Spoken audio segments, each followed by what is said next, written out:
शांति 29 मई 2024 बाबा के महावाक्य।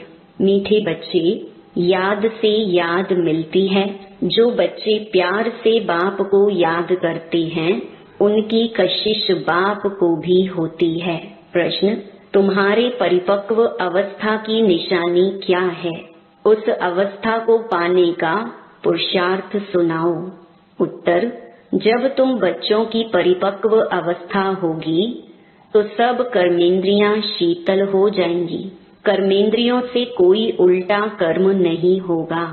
अवस्था अचल अडोल बन जाएगी। इस समय की अडोल अवस्था से 21 जन्म के लिए कर्मेंद्रियां वश हो जाएंगी। इस अवस्था को पाने के लिए अपनी जांच रखो। नोट करने से सावधान रहेंगे। योग बल से ही कर्मेंद्रियों को वश करना है। योग ही तुम्हारी अवस्था को परिपक्व बनाएगा। ओम शांति। यह है याद की यात्रा। सभी बच्चे इस यात्रा पर रहते हैं।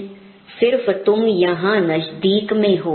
जो जहाँ भी हैं बाप को याद करते हैं तो वह ऑटोमेटिकली नजदीक आ जाते हैं। जैसे चंद्रमा के आगे कोई सितारे बहुत नजदीक होते हैं, कोई बहुत चमकते हैं, कोई नजदीक कोई दूर भी होते हैं।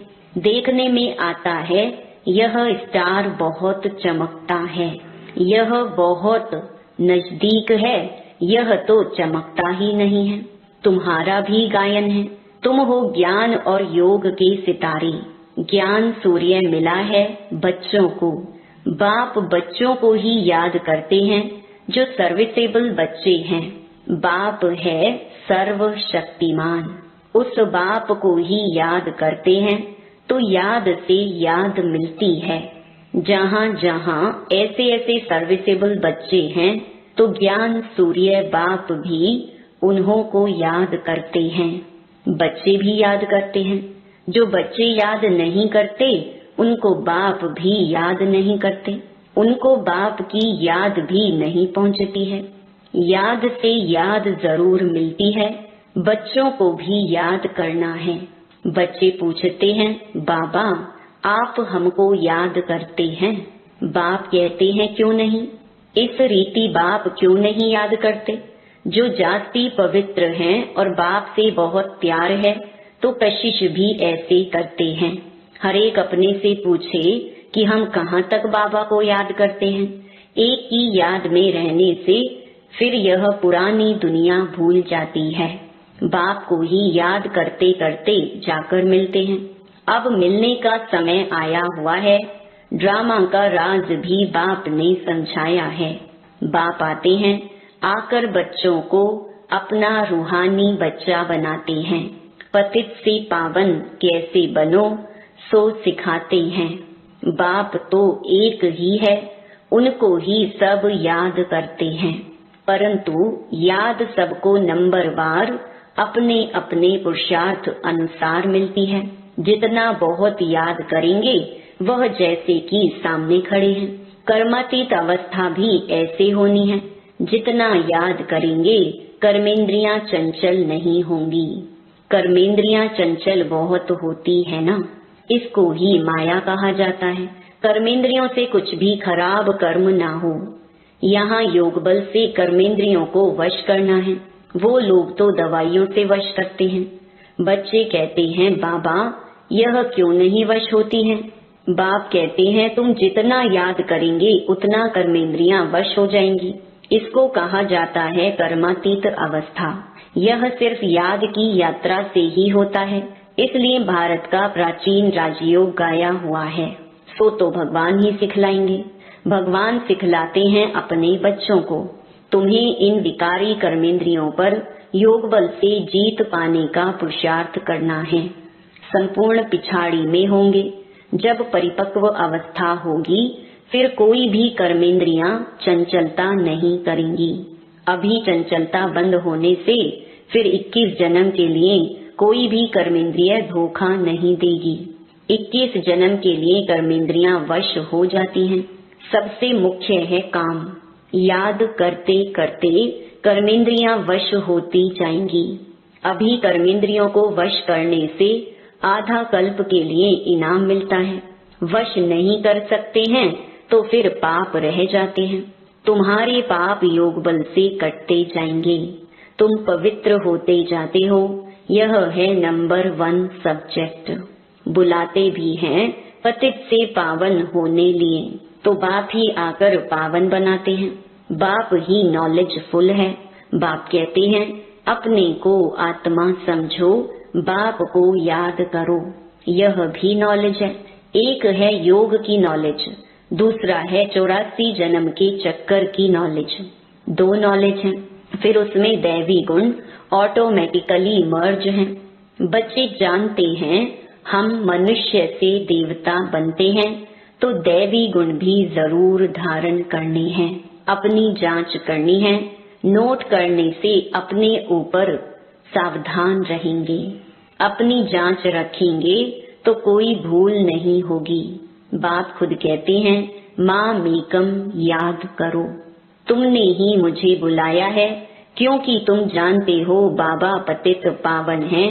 वह जब आते हैं तब ही यह डायरेक्शन देते हैं। अब इस डायरेक्शन पर अमल करना है आत्माओं को। तुम पाठ बजाते हो इस शरीर द्वारा, तो बाप को भी जरूर इस शरीर में आना पड़े। यह बहुत वंडरफुल बातें हैं। त्रिमूर्ति का चित्र कितना क्लियर है। ब्रह्मा तपस्या कर यह बनते हैं, फिर 84 जन्मों के बाद यह बनते हैं। यह भी बुद्धि में याद रहे कि हम ब्राह्मण सो देवता थे, फिर 84 का चक्कर लगाया, अब फिर देवता बनने के लिए आए हैं। जब देवताओं की डायनेस्टी पूरी हो जाती है तो भक्ति मार्ग में भी बहुत प्रेम से उनको याद करते हैं। अब वह बाप तुमको यह पद पाने लिए युक्ति बताते हैं। याद भी बहुत सहज है। सिर्फ सोने का बर्तन चाहिए। जितना पुरुषार्थ करेंगे उतनी पॉइंट्स इमर्ज होंगी। ज्ञान भी अच्छा सुनाते रहेंगे। समझेंगे जैसे कि बाबा हमारे में प्रवेश कर मुरली चला रही हैं। बाबा भी बहुत मदद करते हैं। औरों का भी कल्याण करना है, वह भी ड्रामा में नूंद है। 1 सेकंड न मिले दूसरे से, टाइम पास होता जाता है। इतने वर्ष इतने मास कैसे पास होते हैं। शुरू से लेकर टाइम पास होता आया है। यह सेकंड फिर 5000 वर्ष बाद रिपीट करेंगे। यह भी अच्छी रीति समझना है और बाप को याद करना है, जिससे विकर्म विनाश हो। और कोई उपाय नहीं। इतना समय जो कुछ करते आए हो वह सब थी भक्ति। कहते भी हैं भक्ति का फल भगवान देंगे। क्या फल देंगे, कब और कैसे देते हैं, यह कुछ भी पता नहीं है। बाप जब फल देने के लिए आवे तब लेने वाले और देने वाले इकट्ठे हों। ड्रामा का पार्ट आगे चलता जाता है। सारे ड्रामा में अभी यह है अंतिम लाइफ। हो सकता है कोई शरीर भी छोड़ दे, और कोई पार्ट बजाना है तो जन्म भी ले सकते हैं। किसका बहुत हिसाब किताब होगा तो जन्म भी ले सकते हैं। किसके बहुत पाप होंगे तो घड़ी घड़ी एक जन्म ले, फिर दूसरा तीसरा जन्म लेते छोड़ते रहेंगे। गर्भ में गया दुख भोगा, फिर शरीर छोड़ा दूसरा लिया। काशी कलवट में भी यह हालत होती है। पाप सिर पर बहुत है, योग बल तो है नहीं। काशी कलवट खाना यह है अपने शरीर का घात करना। आत्मा भी समझती है यह घात करते हैं। कहते भी हैं बाबा आप आएंगे तो हम आप पर बलिहार जाएंगे। बाकी भक्ति मार्ग में बलि चढ़ते हैं, वह भक्ति हो जाती है। दान पुण्य तीर्थ आदि जो कुछ भी करते हैं वह किससे लेन देन होती है, पाप आत्माओं से। रावण राज्य है ना। बाप कहते हैं खबरदारी से लेन देन करना। कहाँ कोई खराब काम में लगाया तो सिर पर बोझा चढ़ जाएगा। दान पुण्य भी बड़ा खबरदारी से करना होता है। गरीबों को तो अन्न और कपड़े का दान किया जाता है। वह आजकल धर्मशालाएं आदि बना कर देते हैं। साहूकारों के लिए तो बड़े बड़े महल हैं। गरीबों के लिए हैं झोपड़ियाँ, वह तो गंदे नाले के आगे रहे हुए हैं। उस किचड़े की खाद बनती है जो बिकती है, जिस पर फिर खेती आदि होती है। सतयुग में तो ऐसे किचड़े आदि पर खेती नहीं होती है, वहाँ तो नई मिट्टी होती है। उसका नाम ही है पैराडाइज। नाम भी गाया हुआ है, पुखराज परी, सब्ज परी। रतन है ना। कोई कितनी सर्विस करते हैं, कोई कितनी करते हैं। कोई कहते हम सर्विस नहीं कर सकते हैं। बाबा के रतन तो सभी हैं, परंतु उनमें भी नंबरवार पुरुषार्थ अनुसार हैं, जो फिर पूजे जाते हैं। पूजा होती है देवताओं की। भक्ति मार्ग में अनेक पूजाएं होती हैं। वह सब ड्रामा में नूंद है, जिसको देखकर मजा आता है। हम एक्टर्स हैं। इस समय तुमको नॉलेज मिलती है, तुम बहुत खुश होते हो। जानते हो भक्ति का भी पार्ट है, भक्ति में भी बड़े खुश होते हैं। गुरु ने कहा माला फेरो, बस उस खुशी में फेरते ही रहते हैं। समझ कुछ भी नहीं। शिव निराकार है, उनको भला दूध पानी आदि क्यों चढ़ाते हैं? मूर्तियों को भोग लगाते हैं, वह कोई खाती थोड़ी है। भक्ति का पेशगीर माना विस्तार कितना बड़ा है। भक्ति है झाड़, ज्ञान है बीज। रचता और रचना को सिवाय तुम बच्चों के और कोई नहीं जानते। कोई कोई बच्चे तो अपनी हड्डियां भी इस सर्विस में स्वाहा करने वाले हैं। तुमको कोई कहते हैं यह तुम्हारी कल्पना है। अरे यह तो वर्ल्ड की हिस्ट्री ज्योग्राफी रिपीट होती है। कल्पना रिपीट थोड़ी होती है, यह तो नॉलेज है। यह है नई बातें नई दुनिया के लिए। भगवानुवाच, भगवान भी नया, उनके महावाक्य भी नए। वह कहते हैं कृष्ण भगवानुवाच, तुम कहते हो शिव भगवानुवाच। हर एक की अपनी अपनी बातें हैं, एक न मिले दूसरे से। यह है पढ़ाई। स्कूल में पढ़ते हो, कल्पना की तो बात ही नहीं। बाप है ज्ञान का सागर, नॉलेजफुल। जबकि ऋषि मुनि भी कहते हैं हम रचता रचना को नहीं जानते हैं। उन्हों को यह नॉलेज कहाँ से मिले, जबकि आदि सनातन देवी देवता ही नहीं जानते। जिन्होंने जाना उन्होंने पद पाया। फिर जब संगम युग आए तब बाप आकर समझाए। नए नए इन बातों में मूंझते हैं, कहते हैं बस तुम इतने थोड़े ही राइट हो, बाकी सब झूठे हैं। तुम समझाते हो गीता जो माई बाप है उसे ही खंडन कर दिया है, बाकी सब तो रचना है, उनसे वर्षा मिल ना सके। वेदों शास्त्रों में रचता और रचना की नॉलेज हो ना सके। पहले तो बताओ वेदों से कौन सा धर्म स्थापन हुआ? धर्म तो है ही चार। हर एक धर्म का धर्म शास्त्र एक ही होता है। बाप ब्राह्मण कुल स्थापन करते हैं, ब्राह्मण ही फिर सूर्यवंशी चंद्रवंशी कुल में अपना पद पाते हैं। बाप आकर तुमको सम्मुख समझाते हैं इस रथ द्वारा। रथ तो जरूर चाहिए। आत्मा तो है निराकार, उनको साकार शरीर मिलता है। आत्मा क्या चीज है उनको ही नहीं जानते, तो बाप को फिर कैसे जानेंगे? राइट तो बाप ही सुनाते हैं, बाकी सब हैं अनराइटियस, जिससे फायदा कुछ भी नहीं। माला किसकी सिमरते हैं कुछ पता नहीं, बाप को ही नहीं जानते। बाप खुद आकर अपना परिचय देते हैं, ज्ञान से सद्गति होती है। आधा कल्प है ज्ञान, आधा कल्प है भक्ति। भक्ति शुरू होती है रावण राज्य से। भक्ति से सीढ़ी उतरते उतरते तमो प्रधान बन पड़े हैं, किसके भी ऑक्यूपेशन को नहीं जानते हैं। भगवान की कितनी पूजा करते हैं, जानते कुछ भी नहीं। तो बाप समझाते हैं इतना ऊंच पद पाने के लिए अपने को आत्मा समझना है और बाप को याद करना है। इसमें है मेहनत। अगर किसकी बुद्धि मोटी है तो मोटी बुद्धि से याद करें, परंतु याद एक को ही करें। गाते भी हैं बाबा आप आएंगे तो आपसे ही बुद्धि योग जोड़ेंगे। अब बाप भी आए हैं, तुम सब किससे मिलने आए हो? जो प्राण दान देते हैं, आत्मा को अमर लोक में ले जाते हैं।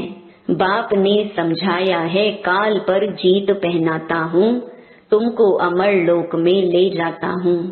दिखाते हैं ना, अमर कथा पार्वती को सुनाई। अब अमरनाथ तो एक ही है, हिमालय पहाड़ पर बैठ थोड़े ही कथा सुनाएंगे।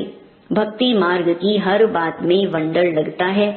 अच्छा, मीठे मीठे सिकिलधे बच्चों प्रति मात पिता बाप दादा का याद प्यार और गुड मॉर्निंग। रूहानी बाप की रूहानी बच्चों को नमस्ते। धारणा के लिए मुख्य सार।